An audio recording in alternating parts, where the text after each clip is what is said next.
Yes. नमस्कार रंजीत जी। नमस्कार आशीष भाई, नमस्कार। Yes yes.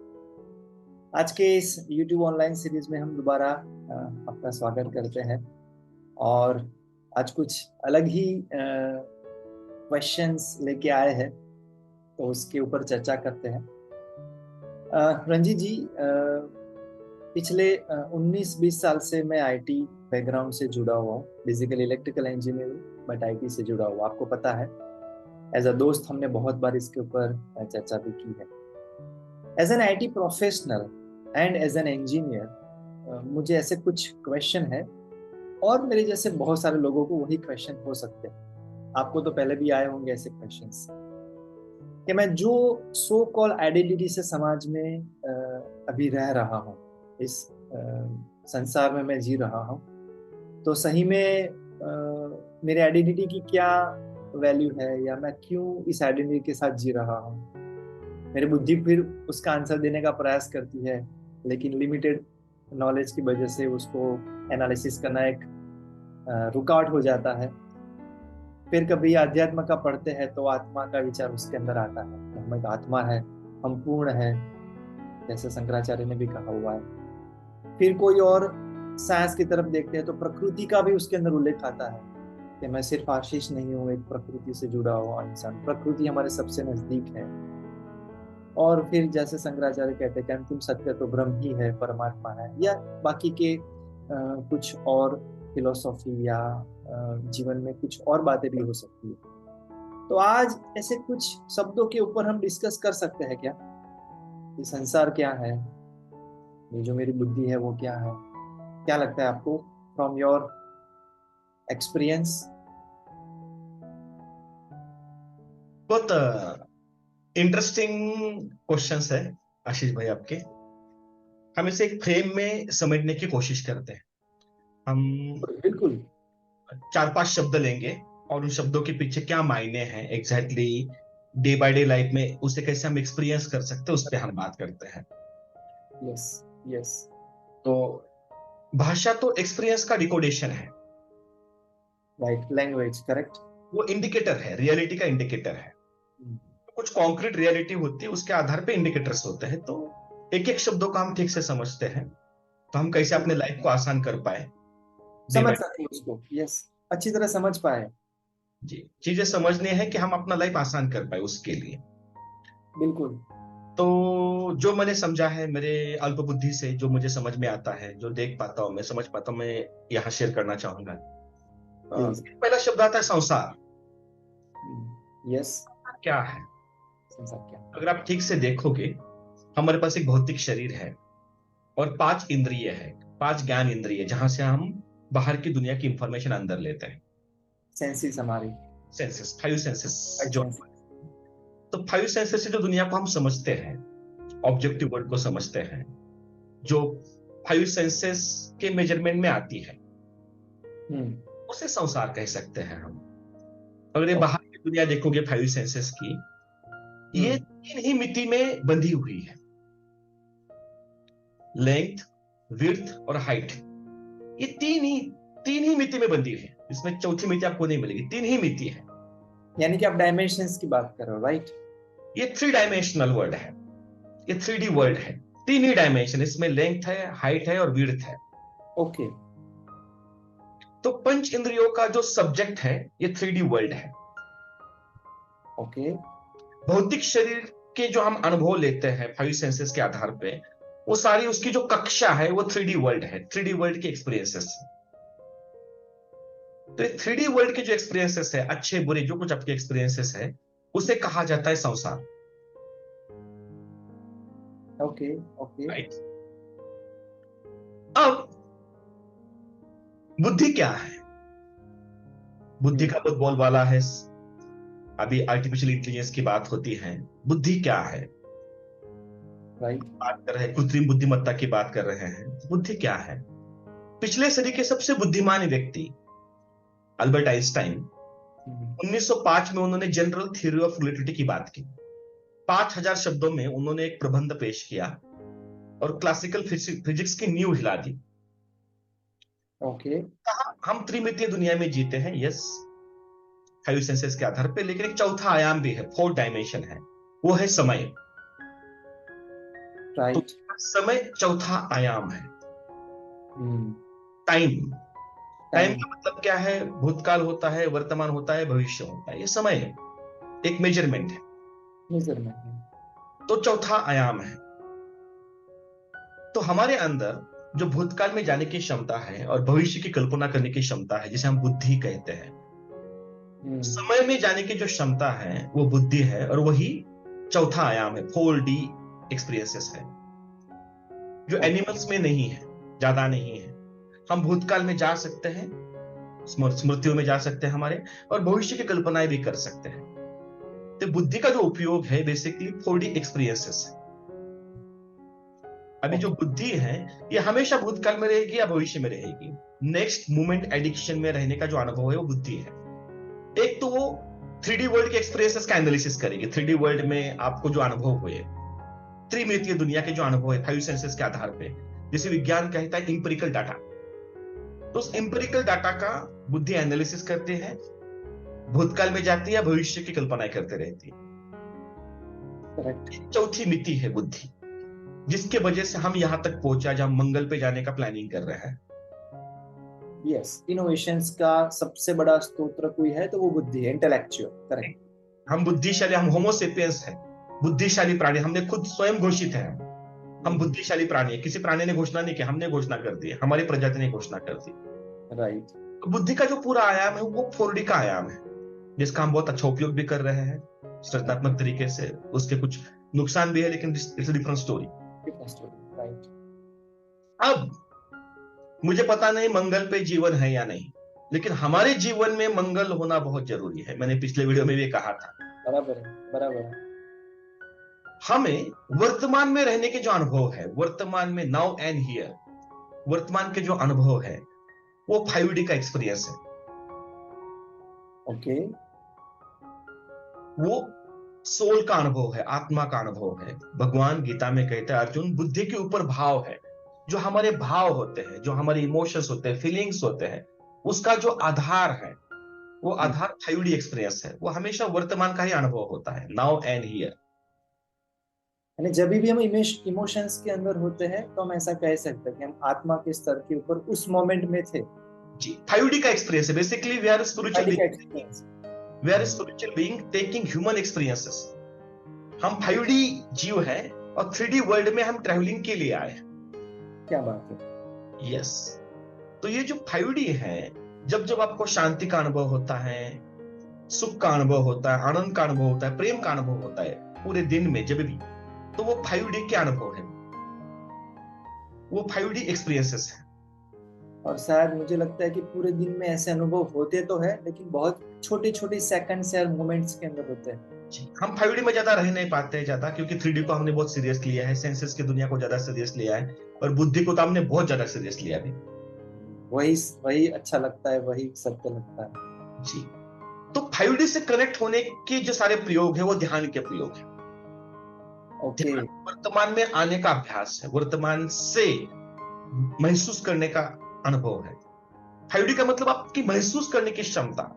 आदमी मर जाता है, उसमें दो एक्टिविटी बंद पड़ जाती है, breathing and heart beat. Right. वो जो ब्रीदिंग लेने वाला था, जो हार्ट को चलाने वाला जो तत्व था, इट वॉज 5D। वो आत्मा थी, अभी शरीर में नहीं है। विज्ञान में इसमें डिबेट है कि विज्ञान से 4D तक ही विज्ञान की समझ है। या ऐसे कि समंदर में जाते हो, कांच का ग्लास लेके ग्लास भरते हो, बोलते हो देखो मैंने कहा था ना समंदर में वेल मछली नहीं है, क्योंकि मेरे ग्लास में वेल मछली नहीं आई।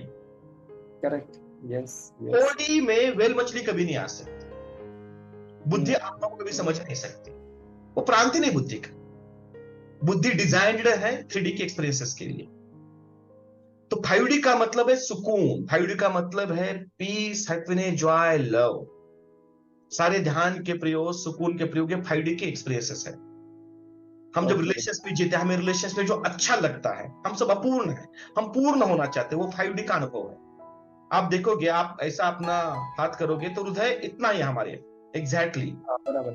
दो हृदय बन के, दो हाथ ऐसे बनकर हृदय का चिन्ह बनता है, जो सिंबल दिखाते हैं वो दो हाथ, दो सोल जब एक दूसरे के साथ तालमेल में आते हैं, वो प्रेम का अनुभव है। हम सब अपूर्ण है, पूर्ण होना चाहते हैं। तो पूर्णता का जो अनुभव है हमें 5D में ही हो सकता है। 4D तो टुकड़े टुकड़े भी चीजों को देखने की प्रक्रिया है, विश्लेषणात्मक प्रक्रिया है 4D के अनुभव। 5D में पहली बार आप वननेस अनुभव करते हो। ऐसा कह सकते हैं कि जब 5D में होते हैं मोमेंटरी, तब एनालिसिस होता ही नहीं है, बाय डिफॉल्ट वो महसूस ही होता है, वो फीलिंग ही होती है। रियलाइजेशन होता है, फील होता है, कंप्लीटनेस होता है। जैसे कोई आपने चिंता बताया नहीं, कोई स्वजन। तनाव नहीं, कोई दबाव नहीं, कुछ भी नहीं, पूर्ण होने का अनुभव, सुकून का अनुभव, बराबर है। प्रेम में, भाव में ऐसा अनुभव आता है। बुद्धि बंद हो जाती है उस टाइम, ऐसा भी कह सकते बुद्धि का, बुद्धि जहां शट डाउन होती है वही 5D आ सकता है। हैं। दोनों ओके। एक साथ कोएग्जिस्ट कर ही नहीं सकते। एक तो बुद्धि होगी, नहीं तो भाव होंगे, दोनों एक साथ कोएग्जिस्ट नहीं कर सकते। That's a classical paradox. Okay. शांति करनी पड़ेगी आपको। बुद्धि शांत होती है तभी आप अपने अंदर प्रवेश कर सकते हो। बहुत बहुत गहरी बात बताई आपने। तो आत्मा का जो अनुभव है, ऊर्जा का अनुभव, आत्मा मत बोलिए, चलो ऊर्जा बोल दीजिए, भाव बोलिए, जो अनुभव है वो 5D के एक्सपीरियंसेस है। इसलिए भाव को, इमोशंस को, प्रेम को लॉजिक से नहीं समझा जा सकता। वहां सब चीजें इनलॉजिकल हो जाती है। प्रेम में बुद्धिमान लोग भी इनलॉजिकल हो जाते हैं। Correct correct. लॉजिक की दुनिया ही नहीं है। जहां लॉजिक खत्म होता है वहां से तो भाव शुरू होता है। बराबर है। भगवान को भी गीता में कहना पड़ा, अर्जुन बुद्धि के ऊपर भाव है, और हमें दे बड़े में अनुभव भी होता है। Correct correct correct. बुद्धि के है। प्रेम में कोई नियम नहीं है, प्रेम ही अपने आप में सर्वोच्च नियम है। तो ये 5D के एक्सपीरियंसेस हैं। Okay okay. प्रकृति जो है, प्रकृति शब्द आता है, सांख्य में आता है, प्रकृति और पुरुष की बात आती है। प्रकृति क्या है? प्रकृति जो है वो 6D का experience. Okay. For example 800 crore लोगों के शरीर है यहां इस ग्रह पे, उन सबका हार्ट बीट हो रहा है। बराबर। इसको चलाने वाली एक महाव्यवस्था है, राइट। प्रकृति है। पृथ्वी घूम रही है, सूरज समय पे उगता है, समय पे डूबता है। इस ग्रह पे 1 लाख करोड़ जीवन है आशीष भाई, 1 लाख करोड़ जीवन है। 1 लाख करोड़ जी। वो सबको एक धागे से जो बांधते हैं वो प्रकृति है। हम बहुत बार उसको नेचर, निसर्ग जो कहते हैं, निसर्ग तत्व, उसी की बात कर रहे हैं आप। बराबर। निसर्ग जो है, नेचर जो है, जो सत्यम शिवम सुंदरम है, संतुलित है, कुछ अद्भुत संतुलन है यहाँ। बराबर है। एक व्यवस्था, एक महाव्यवस्था है। हम फेसबुक यूज करते हैं, फेसबुक एक ऐप है सोशल मीडिया का, करेक्ट। छोटा सा ऐप है जिसमें हम स्क्रॉल करते रहते हैं। 1 लाख लोग उसे मैनेज करने में, उसके पीछे टीम है, 1 लाख लोगों की टीम है, तब हम फेसबुक एक छोटे से इसमें देख पाते हैं। अब देखिए आसपास कितना संतुलन है। यहाँ जितने मनुष्य है, मनुष्य का वजन अगर हम 100 किलो करेंगे होमोसेपियंस का, तो उससे 7 गुना चीटियां यहाँ है पूरे पृथ्वी ग्रह के ऊपर, पृथ्वी ग्रह पे। यानी हमारी कोई वैल्यू ही नहीं है। इंटरप्रिटेशन है, बुद्धि से हमने खुद को होमोसेपियंस तो कहा है। Yes yes yes. व्यवस्था मेंटेन करती है, तभी तो मेंटेन हो रहा है ना। Correct correct. तो सब मेंटेन हो रहा है, इसका मतलब उसके पीछे कोई मेंटेन कर रहा है, वो प्रकृति है, वो प्रकृति के नियम है। अगर मिट्टी लोगे आप, 1 ग्राम मिट्टी में 1 करोड़ माइक्रोब्स है, सूक्ष्म जीव है, 1 करोड़, एक छोटी सी मिट्टी में। इसे कोई तो मेंटेन कर रहा है, एक महाव्यवस्था है। सही में भारत में हर रोज 62,000 लोग मरते हैं और हर रोज 82,000 नए बच्चे जन्म लेते हैं। इतनी बड़ी व्यवस्थाएं मेंटेन हो रही है सिस्टमिक तरीके से, ये प्रकृति करती है। बराबर है। इसको लॉजिक से नहीं समझा जा सकता। वहां पे बुद्धि बंद हो जाती है। बुद्धि का वो पात्र, बुद्धि के ग्लास में वो वेल मछली आएगी नहीं। बराबर, सही है सही है। स्टीफन हॉकिंस कहते हैं ग्रैंड डिजाइन में कि हमें ब्रह्मांड के सिर्फ 1% नियम समझ में आया अभी तक। बाप रे। अभी 99% नियम हमें पता ही नहीं, तो 99 जब तक पता नहीं तब तक कौन 1% में कितना सच क्वेश्चनेबल है। ये कौन कह रहा है? सबसे बुद्धिमान व्यक्तियों में से एक, इस सदी के सबसे बुद्धिमान लोगों में से स्टीफन हॉकिंस कह रहे हैं। Correct correct correct. तो ये 6D के एक्सपीरियंसेस है। जब भी आप जंगल में जाते हो, समंदर किनारे जाते हो, पर्वतों पे जाते हो, नदियों के पास जाते हो, तो 6D का अनुभव जो हमें अच्छा लगता है वो 6D एक्सपीरियंस। यस। बहुत बार हम ये कहते हैं कि यहाँ पे जाके आए, बहुत अच्छा लगा। जी, तो 6D एक्सपीरियंस है। 6D का मतलब एक महाव्यवस्था है, और वो अल्टीमेट संतुलन में है, उसे सिर्फ महसूस किया जा सकता है। Yes yes, right. Okay, yes. एक शब्द आता है परमात्मा, परम आत्मा। परमात्मा क्या है? वो 7D का एक्सपीरियंस है। 7 अंतिम रहस्य है, वो अल्टीमेट मिस्ट्री है। आइंस्टाइन कहते हैं इस जीवन में, पिछले सदी के सबसे बुद्धिमान लोगों में से आइंस्टाइन कहते हैं इस जीवन में सबसे गहरा जो अनुभव है वो मिस्ट्री का एक्सपीरियंस है, रहस्य का अनुभव है।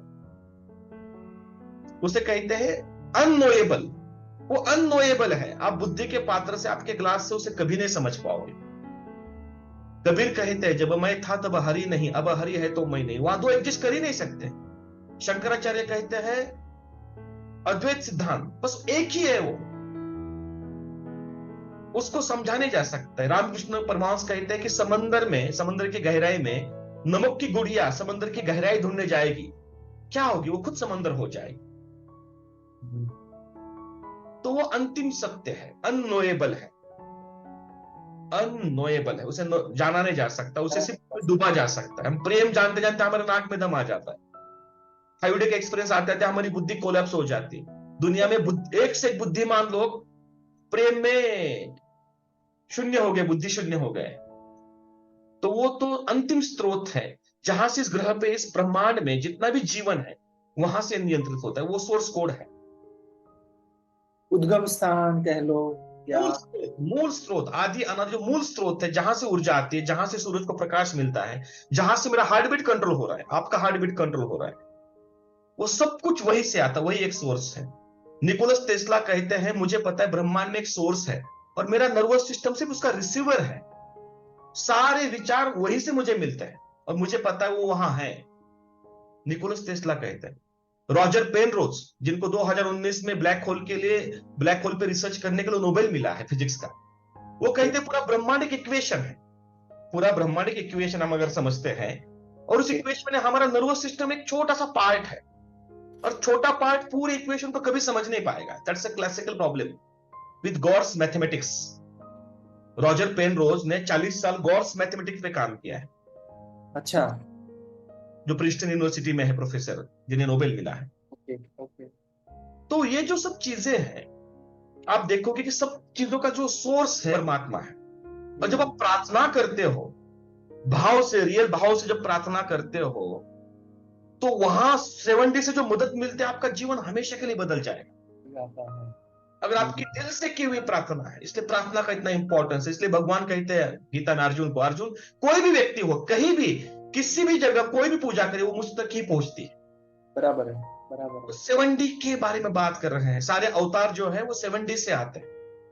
हमारे भारत में, हमारे भारतीय परंपरा में, सनातन में जो बात होती है अवतारों की, वो 7D के संदेश लेके यहाँ आते हैं। उन लोगों का कभी ऐसे कुछ इंसान को लेके लेबलाइजेशन नहीं होता है, बराबर है। वो सत्य को जानते हैं, और सत्य की जो नियम है उसका अवेयर करने के लिए बार बार आते हैं। जब जब जरूरत होती है तब यहाँ भगवान आते हैं, और हर कल्चर में आते हैं। हमारे कल्चर ने थोड़ा सा डायमेंशंस को ज्यादा वैल्यू दी है, specially 5D 6D 7D। Indian culture ने, सनातन धर्म ने इन डायमेंशंस को बहुत सीरियस लिया है और अपना समय लगाया है। हमारे वेदों के ऋषि, उपनिषदों के ऋषि, उनको बहुत समय लगाया है, तो उसके आयाम ज्यादा स्पष्ट है हमारे भारतीय कल्चर में। तो इसे हमें सिंपली ब्रीफ करते हैं। शरीर के जितने अनुभव है वो सारे 3D के अनुभव है। 5 सेंसेस से जो कुछ मैं समझता हूं, जो मैं लगता है कि समझता हूं, वो 3D वर्ल्ड है। मैं भूतकाल में जा पाता हूं, भविष्य की कल्पना कर पाता हूं, वो मेरे बुद्धि के 4D के एक्सपीरियंस। बराबर। मैं जो महसूस करता हूं वो मेरे 4D के एक्सपीरियंसेस है। बराबर। पूरे प्रकृति में अद्भुत संतुलन दिखता है, इनलॉजिकल संतुलन दिखता है, जिसे लॉजिक से समझाया नहीं जा सकता। ये कैसे संतुलन? वो जो सत्यम शिवम सुंदरम है, यस यस, 6D का एक्सपीरियंस राइट, सोर्स है जो अननोएबल है, उसे समझाने जा सकता, उसको सिर्फ महसूस किया जा सकता। भगवान गीता में 11वें अध्याय में जो विश्व रूप दिखाते हैं अर्जुन को, वो 6D का एग्जाम्पल है। गीता में, माइथोलॉजी में जो बात आती है हमारे, अर्जुन मानने को रेडी नहीं, अपनी बुद्धि छोड़ने को रेडी नहीं है, अपने 3D एक्सपीरियंसेस के ऊपर उठने को रेडी नहीं, तो उसे विश्व रूप दिखाते हैं और फिर अर्पण समर्पित हो जाता है। तो ये आयाम है, इसको हम डीपली समझने के लिए अलग सेशन करेंगे। यस यस, बिल्कुल जरूरी है वो। तो इसका सार वही है, ध्यान करना जरूरी है 5D से कनेक्ट होने के लिए, और प्रार्थना करना जरूरी है 7D से कनेक्ट होने के लिए। प्रार्थना एक बहुत पावरफुल टूल है, इससे पूरा वेद देख लीजिए, प्रार्थनाओं से भरा है, भरा हुआ है। बाइबल प्रार्थनाओं की बात करता है। Yes yes yes yes. तो ये डे बाय डे लाइफ में आप सिंपल प्रार्थना भी करते हो भाव के साथ, तो प्रार्थना का उत्तर एड्रेस होने वाला है। चाहे अलग अलग व्यवस्था के अंदर अलग अलग रूप से हर एक व्यक्ति प्रार्थना करता ही है, चाहे कोई भी मजहब हो या भाव से हो, लेकिन बुद्धि से नहीं, भाव से हो। यस, वो इमोशंस से हो, एड्रेस होती है, वो एड्रेस होती है। No short of doubt. मेरा फर्स्ट हैंड एक्सपीरियंस है, और काफी रिसर्च भी उस पे है, उस पे हम अलग से बात ही करें, बात कर सकते हैं। यस, मुझे लगता है कि ये बहुत अच्छे अलग अलग डायमेंशन से हमने कुछ शब्दों को देखा है। तो जल्दी से फिर मिलते हैं और इसके ऊपर अलग अलग डायमेंशन से और सोचते हैं। आप उसके ऊपर भी थोड़ा और शेयरिंग कीजिए। आज के इस वीडियो के लिए थैंक यू वेरी मच, और जल्दी से मिलते हैं। Thank you Ranjit ji. Thank you Ashish भाई, थैंक यू।